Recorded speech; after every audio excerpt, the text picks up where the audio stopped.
Hey everybody, welcome to another video review. It's been a while since I've done one of these. Just been really busy with work. I went to Monsterpalooza 2024 today. I try to go if I have the time. Monsterpalooza is typically in Pasadena. It used to be in Burbank, but they moved to Pasadena a few years ago. And, it's over a weekend. And so on a Saturday, I can get over there, usually in about 30 to 40 minutes. And so it's close enough where it's not too big a deal. I like to go there. I like to meet a few friends I don't see sometimes, more than just that one time. And so I try to make it out there. It's a really cool show for those of you who enjoy makeup and monsters, statues, things like that, of that nature.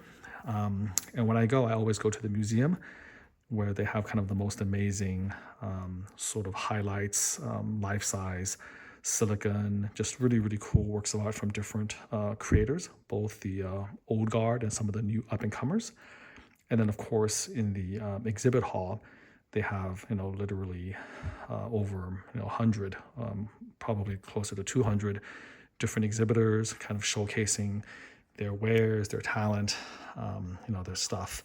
And when I do go, I do try to just pick up a small piece, nothing huge either, in terms of expense or size.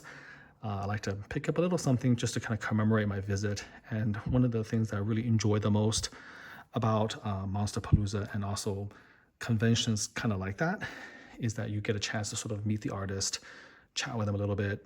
You get to look at their art and you get to buy it immediately there. Sometimes, these are like one of a kind or unique, and once it's gone, it's gone. And there's these little opportunities to buy sort of, custom, sometimes imperfect, but still beautiful works of art. And it kind of showcases the artist's unique style.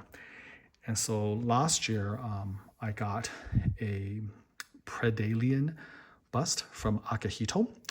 And I found myself gravitating more and more toward his art. There's just something about his artistic style that really appeals to me, especially, as it's applied to predators and aliens, which, I am a little bit of a collector. I've kind of fallen off the map a little bit in recent times, again, just because of space limitations, but I still enjoy them. I'm still a big Naren collector. I still have quite a few projects, with Joe that's, in the wings.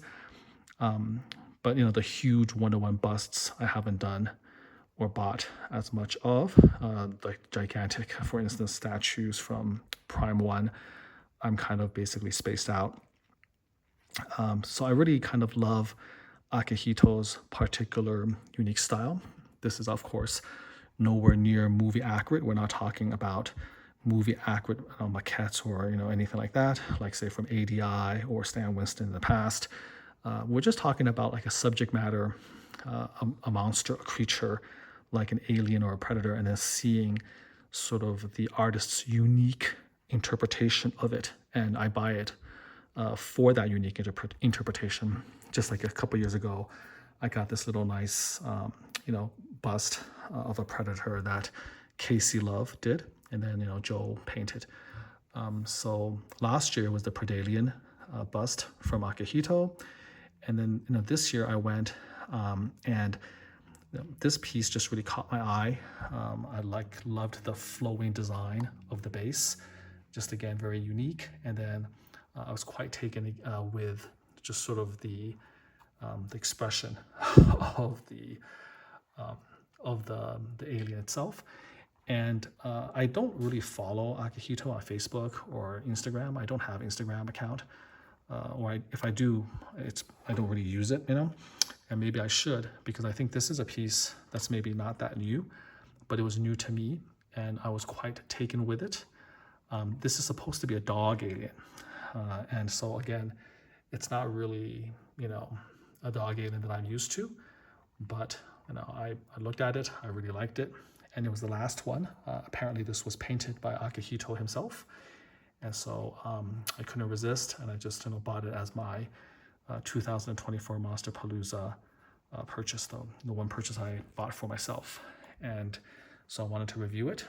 I'm going to go real close Again, I really love the kind of the organic metal, or the techno, what is it, techno-organic or organic techno sort of design philosophy. This is, very classic to the Giger sort of style when he originally came up with the alien design. So there's something mechanical about it, but also organic at the same time. And you can kind of see the flow of the base as it goes then into the body of the alien. You can kind of see these nice lines in the chest area.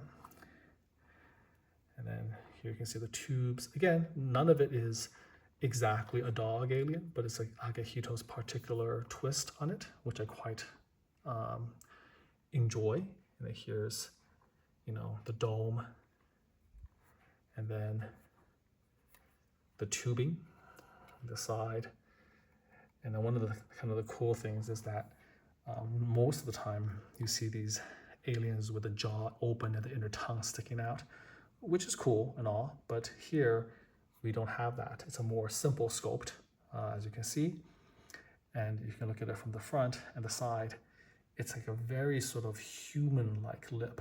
When it's closed, then the jaw is closed. It makes it look, in my opinion, just very like, human-like, which I find kind of creepy and cool all at the same time. So you can see that from this view right over here.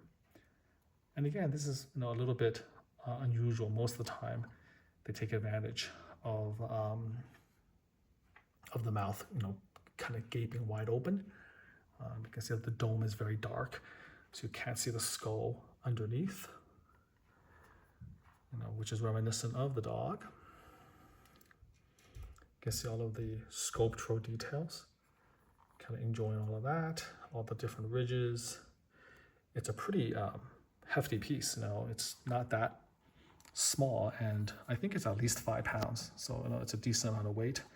And then Akihito was very nice to actually sign on the base his name, of course, and also he personalized it. He personalized it to me, and so that's like a very special piece. So here we have the sculpt painted by the man himself, and then signed and personalized to me, picked up in person at Monsterpalooza. So this is about as good as it gets, when it comes to, again, someone, if you really like an artist's work, it's kind of what makes Monsterpalooza so special, and why I do like to go back every year if I can, because of all of that.